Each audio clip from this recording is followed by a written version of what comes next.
بمناسبة حلول السنة الإدارية الجديدة تكثفت الحمليات الأمنية في مناطق مختلفة من البلاد. في سيدي بوزيد تمكن أعوان مركز الأمن الوطني بمعتمدية المكناسي من حجز كميات من الذهب على إثر الاشتباه في إحدى السيارات. للوهلة الأولى يحسبها المرء أكسسوارات مزيفة، لكن بعد التحليل والتمحيص تبين أنه ذهب من أعيرة مختلفة. فقد تمكنت الوحدات الأمنية بالمكناسي من التفطن إليه مخبأ في إحدى السيارات بعد الاشتباه في سائقها، وبتفتيشها تم العثور على حوالي 60 كيلوغراما من الذهب بقيمة قدرت ما يقارب 5 مليارات. وأثناء مراقبته اشتباه في سيارة باستيقافها وتفتيشها، وأبدأ السائق معناها ارتباك.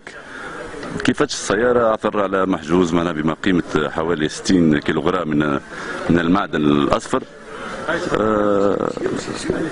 كي اليوم معاييرنا معناها تبين أنه من الذهب الخالص، من الذهب المهرب بما قيمة حوالي 5 مليارات. بمناسبة رأس العام احنا عندنا احتياطات أمنية كبرى وقائمين معناها بواجبنا وعلى أوج معناها الاستعداد في أي مظاهر، وبحول الله رب باش نتصدوا أي مظاهر الإجرام والعنف والتهريب وهذا نبشروا به أهالي سيدي بوزيد وكتونس كاملة. احنا رانا مواظبين ودؤوبين في العمل نتاع إنجاح العمل الأمني والأمان للمواطن. وقد تم إيقاف سائق السيارة ومرافقه وإحالتهما على الفرقة الجهوية للشرطة العدلية لمواصلة البحث معهما لمعرفة مصدر الذهب الذي كان على متن السيارة.